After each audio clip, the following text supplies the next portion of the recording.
You are now listening to KRAN's podcast, Stories Without Limits. Thank you for tuning in.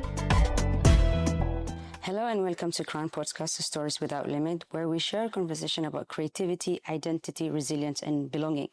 In today's episode, we will welcome our new patron artist, Jose, also known as Studio Lenca.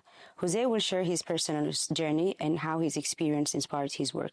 We will also talk about his work with KRAN's young people, including the Live to Remain exhibition. Jose, thank you for joining us today. Thank you for having me. Thank you. As always, we start. Could you please introduce yourself for our audience? My name is Jose Campos, and I'm an artist. I work at Studio Lenca. Thank you so much. How's your journey comes with the art the project that you did, and how did that inspire you, basically? So migration has deeply affected my life and inspired my work. I was born in El Salvador during the Salvadoran Civil War. I had to flee the country, for the safety of my family. I left with my mother. We traveled overland to the United States. Eventually, we settled in San Francisco in California. Mm-hmm. And there I grew up undocumented, without papers, essentially. And that experience has really kind of shaped how I see the world.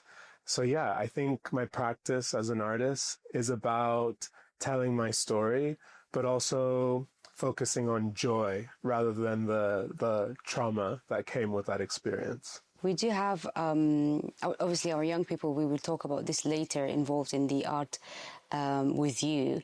I always say that is art, you can't go wrong with it. It's because it's how the person, obviously, when you stand up in front of an art, like you, I might have a different opinion and another person have a different opinion, and that's how it shapes the beauty of it.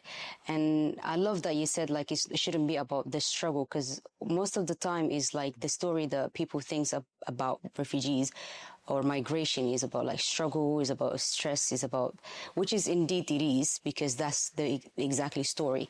But also there is a beauty come out from that, and that's obviously you reflect it on your work. Yeah. And how do you feel that? Yeah, I agree with you. I think that these journeys are super journeys. You know, you have to be resilient, you have to be smart, you have to be all of these things, adaptable, in order to survive these journeys. And all of those things are like really great human qualities. I always think that, for example, working with the young people at KRAN, I could see those traits in them, smart, funny, creative, all of those things. So everything that is involved in that experience, is also a part of us. And I think that sometimes it's important to share. Indeed. And did you had a chance to work with other artists since you start your Studio Lenca? Yeah, so I call myself Studio Lenca. Mm-hmm. As opposed to my own name, because sometimes I work and collaborate with other people, like KRAN. But I've also worked with people at the U.S. border. Mm-hmm. I've worked with people, for example, recently in New York. I worked with a group of teenagers to make paintings documenting their journeys, and then those paintings were shown at MoMA PS1. So I love to include other people in the work that I'm doing. Absolutely. And you did say something about like the young people and how you've seen again, we talk back to about resilience and how that shapes the person. And I guess it's like, it's a skill, but at the same time, it's like life surviving mode again, in a way. So you first worked with the KRAN's young people at the Art edX in the Thanet, and I believe you spent 6 months for that project to be completed. How is that for you, and how does it make you feel?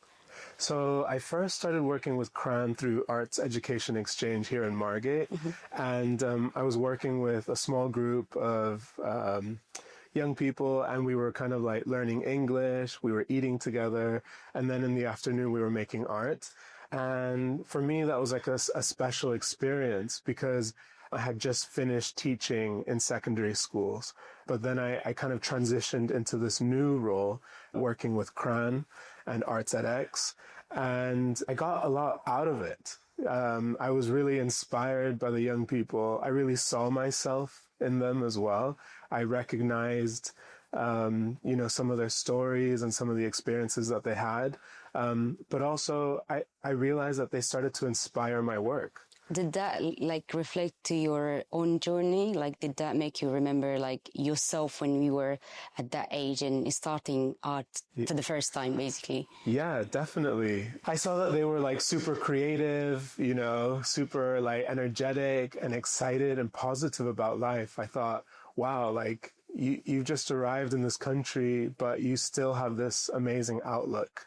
So that was really inspiring. Actually, I remember for the first time thinking about how journeys could be documented through painting when I was working with that group of young people. So they almost gave me ideas to creative projects. And is that the project that after that you asked for them to be involved in your exhibition, Leave to Remain, which our young people absolutely loved it and allowed them to express themselves as never before.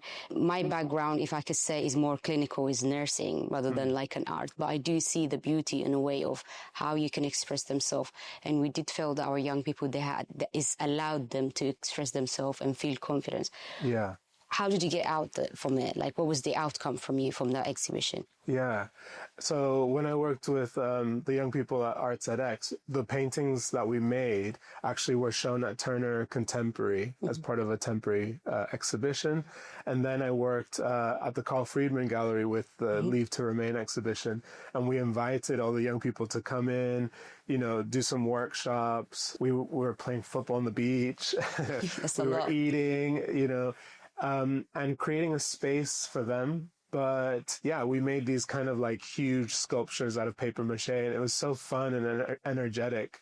I just kind of remember their energy. I think that was the most amazing thing, to see them take up space in that beautiful gallery that a lot of them had never been to before. It became their space, and I loved transforming the space with them like that, but also seeing them just kind of have agency. Yeah.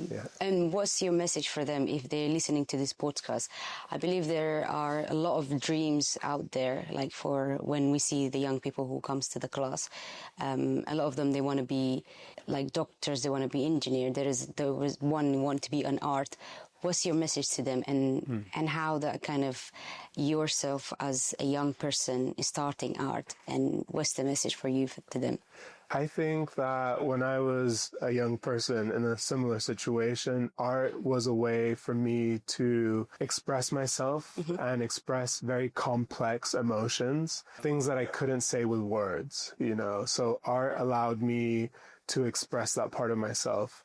And I would say that is for them too. They're in a moment of maybe transition right now, and art can create a safe space for them. And I would say to them that they're always included, that they should always feel like they belong with art, because art can be anything. And you expressed a lot about the young people, and I guess I can see the spark on you, of how you feel it is there. An art is a small thing, but it grows with them. And I guess one of the outcome for you, which is the biggest news that for us as KRAN, it would be your relation, how grow up with KRAN, and a result of the exhibition that you had with our young people. And you were pleased, obviously, to accept our invitation to become a patron. And again, why did you accept it, and what's you bringing to the role? Well, I feel so honored to be asked to be a patron. Yeah, I feel a deep connection with KRAN, and I think that is from my own experience. I know that when I was going through this kind of situation, it was people helping me that allowed me to, become an artist, really. So if I can, provide any kind of support in my role as a patron, I feel like I have a lived experience that I can bring to the role as well, then I'm here for that. I'm here to help in any way.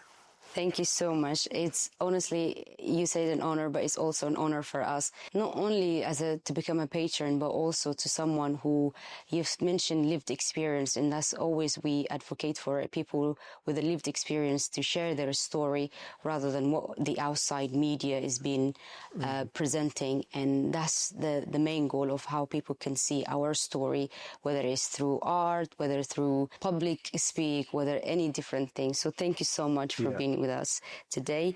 Thank you for listening to this episode of Stories Without Limits from KRAN. A big thank you again to Jose for joining us and sharing his story and his creative journey, and for also become our new patron. Thank you so much. Thank you. Please don't forget to listen to our previous episode on KRAN's website, where you can hear more powerful story. If you enjoyed this episode, please share it with others and follow the podcast for future conversation. Till next time, stay tuned and connected.